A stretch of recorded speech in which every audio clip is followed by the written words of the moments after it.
It's vital to improve mistakes, and we can improve mistakes while working on our grammar. I will share something that will truly motivate you to learn the English language. I used to feel comfortable in watching those cartoons in English rather than any other language. दोस्तों, ये भी आप ही की तरह normal और बिल्कुल middle class family के लोग हैं, लेकिन अगर आप भी इन लोगों की तरह इंग्लिश बोलना चाहते हो तो इस वीडियो पे क्लिक करना आपका बेस्ट डिसीजन है, क्योंकि जो चीजें हम बताने वाले हैं वही चीजें फॉलो करके इन लोगों ने भी इंग्लिश बोलना सीखा है और जिससे आप भी जल्द ही इंग्लिश बोलना सीख सकते हो। इवन जो अधिकतर लोगों की सबसे ज्यादा बड़ी प्रॉब्लम होती है वो ये है कि उनके पास कोई ऐसा नहीं होता जिससे वो इंग्लिश में बात करके इंग्लिश बोलना सीख पाए और जो उनका मजाक ना उड़ाए। तो डोंट वरी, इसका सबसे बेस्ट तरीका और सोल्यूशन हम आपको इस वीडियो में आके बताने वाले हैं। इवन हम ये भी बताएंगे कि कैसे फ्री में एआई का यूज करके आप 24 घंटों में कभी भी इंग्लिश की प्रैक्टिस कर सकते हो फ्री में। लेकिन इन सबसे पहले आपको ये 3 चीजें और रूल्स को याद रखना है कि इंग्लिश लैंग्वेज कोई स्टेटस सिंबल नहीं है, बल्कि एक स्किल है जो कई न्यू अपॉर्चुनिटीज और ग्रोथ में आपकी हेल्प करती है। इंग्लिश बोलना सीखना या ना सीखना ये आपकी खुद की पर्सनल चॉइस है, कोई आपको प्रेशर नहीं कर रहा। अगर आप चाहो तो आप 100% इंग्लिश बोलना सीख सकते हो। ये कोई रॉकेट साइंस नहीं है और उतनी मुश्किल भी नहीं जितना आप सोचते हो। लेकिन जो सबसे ज्यादा बड़ी और सबसे कॉमन मिस्टेक्स अधिकतर लोग करते हैं वो ये है mistakes while learning English. English बोलने में लोगों को कई प्रॉब्लम्स आती हैं। ज्यादातर लोग इंग्लिश समझ तो लेते हैं लेकिन बोल नहीं पाते। जब भी वो किसी से बात कर रहे होते हैं तो उस टाइम उनके दिमाग में सही समय पर सही इंग्लिश के वर्ड्स ही नहीं आ पाते। उन्हें समझ नहीं आता कि आगे क्या बोले। उन्हें डर लगता है, नर्वसनेस होती है, कहीं वो कुछ ऐसा गलत ना बोल दे जिससे सामने वाला उनका मजाक उड़ाना शुरू कर दे, उनकी इंसल्ट ना हो जाए। इस डर की वजह से वो पहले इंग्लिश में एकदम परफेक्ट होना चाहते हैं। वो तब तक इंग्लिश बोलना स्टार्ट नहीं करते जब तक उन्हें खुद पे पूरा कॉन्फिडेंस नहीं होता। और कॉन्फिडेंस बिल्ड होता है प्रैक्टिस से, जिस चीज से ज्यादातर लोग बचते हैं। इसी परफेक्शन को पाने के लिए सबसे बड़ी मिस्टेक यानी गलती जो लोग करते हैं वो ये कि वो सीधा इंग्लिश की ग्रामर सीखने से स्टार्ट करते हैं। उन्हें सारी theories, tenses, active passive, vocabulary, perfect sentence structuring वगैरह सीखने होते हैं। अच्छा, क्या कोई बिना स्विमिंग पूल में उतरे सिर्फ स्विमिंग की किताबें पढ़ने से एक अच्छा स्विमर बन सकता है क्या? अभी खुद ही सोचो, अगर कोई फॉरेनर या गोरा अगर हिंदी में बात करना सीखना चाहता है तो आप उसको कैसे हिंदी बोलना सिखाओगे या सजेस्ट करोगे? क्या उससे आप ये बोलोगे कि तुम पहले हिंदी की ग्रामर और टेंसेस एक्सेट्रा सीखो फिर हिंदी बोलना स्टार्ट करो, या फिर आप उसे सीधा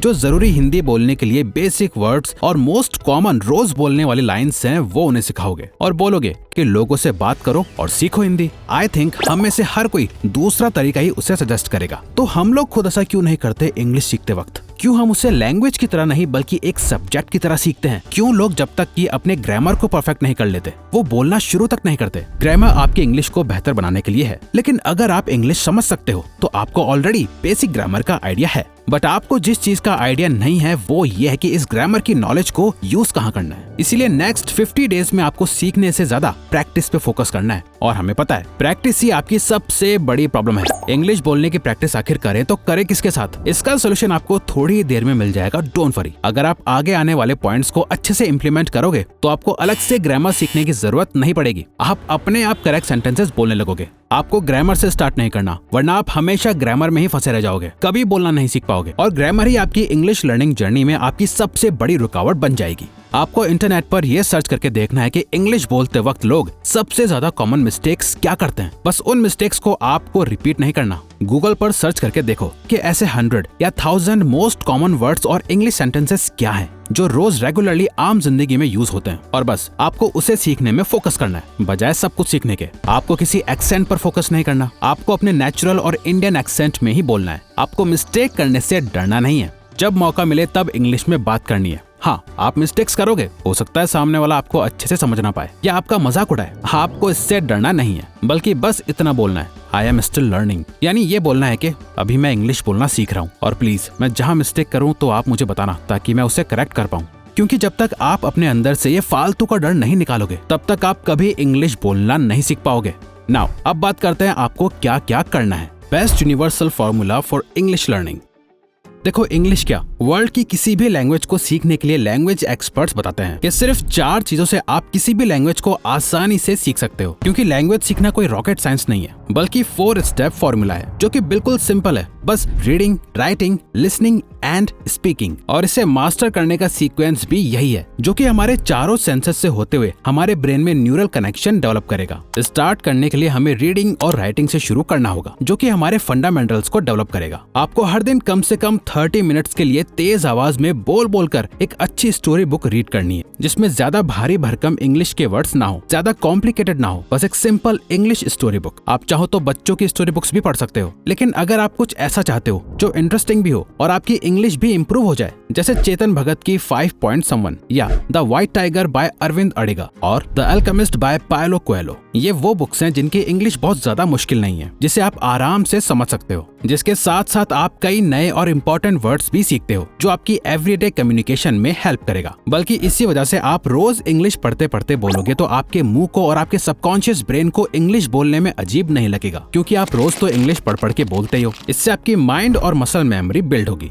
नाउ अब आपने जो रीड करा है उससे आपने जो कुछ भी सीखा और समझा है उसकी इंग्लिश में कुछ पॉइंट्स में एक समरी लिखनी है, क्योंकि इंग्लिश समझना मुश्किल नहीं है बल्कि इंग्लिश में समझाना मुश्किल है। ऐसा करके आप अपने माइंड को सिखा रहे हो कि इंग्लिश में सोचते कैसे हैं, क्योंकि अब तक आप जो कुछ भी सोच रहे थे, आपको जितने भी थॉट्स आते थे वो अपनी नेटिव लैंग्वेज में या हिंदी में ही आते थे, लेकिन राइटिंग करने से अब आपका माइंड इंग्लिश में सोचना शुरू कर देगा। अगले 50 दिनों तक आपको हर दिन 30 मिनट रीड करना है और उसकी एक समरी लिखनी है। कितना लिखना है इसकी कोई लिमिट नहीं है, और जरूरी नहीं है कि आप बुक की समरी लिखो, आप ये भी लिख सकते हो इंग्लिश में कि आपने पूरे दिन क्या क्या किया डिटेल में। आप जितनी ज्यादा प्रैक्टिस करोगे आपको उतना ही फायदा होगा, लेकिन जो आपने लिखा है उससे आपको चेक भी करना है कि आपको कहाँ प्रॉब्लम हुई और कहाँ आपसे गलती हुई, ताकि आप नेक्स्ट टाइम उसे ठीक कर पाओ। हमारा अगला फोकस है लिसनिंग और स्पीकिंग पे।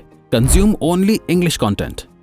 आप देखते हो कि बड़े बड़े घरों के लोग और उनके बच्चे इंग्लिश में बोल पाते हैं, वो इसलिए क्योंकि उनके एनवायरनमेंट में ही आसपास इतनी इंग्लिश होती है कि जिससे वो अपने आप इंग्लिश बोलना सीख पाते हैं। वो अलग से इंग्लिश की क्लासेस लेकर इंग्लिश बोलना नहीं सीखते। तो आप भी आज से ये एक कसम ले लो या अपना रूल बना लो कि अब से आप जो भी कंटेंट देखोगे या सुनोगे वो सिर्फ और सिर्फ इंग्लिश में ही देखोगे या सुनोगे, चाहे फिर आपको वो स्टार्टिंग में समझ में आए या नहीं आए। फिक्र मत करो, आप धीरे धीरे समझने लगोगे।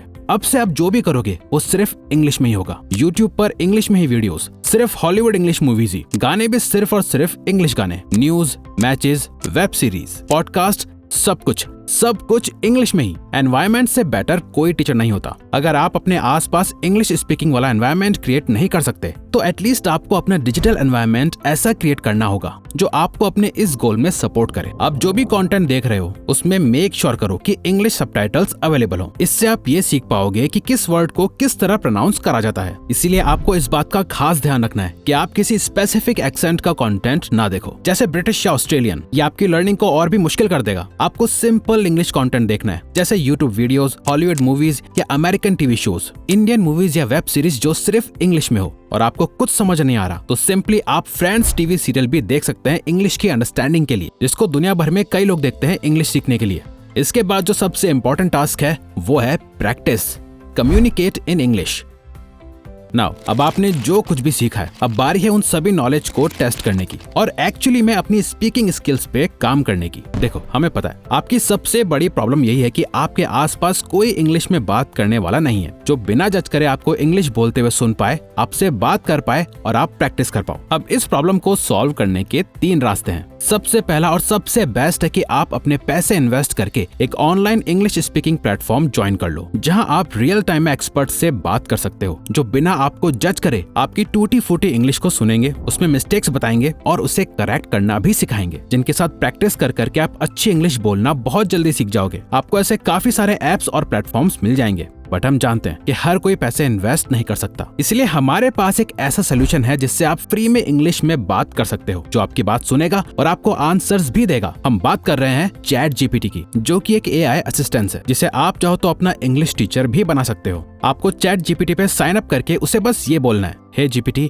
from now you will be my English teacher. You will help me learn to speak English. From now we'll communicate in English and you will point out my mistakes and correct them.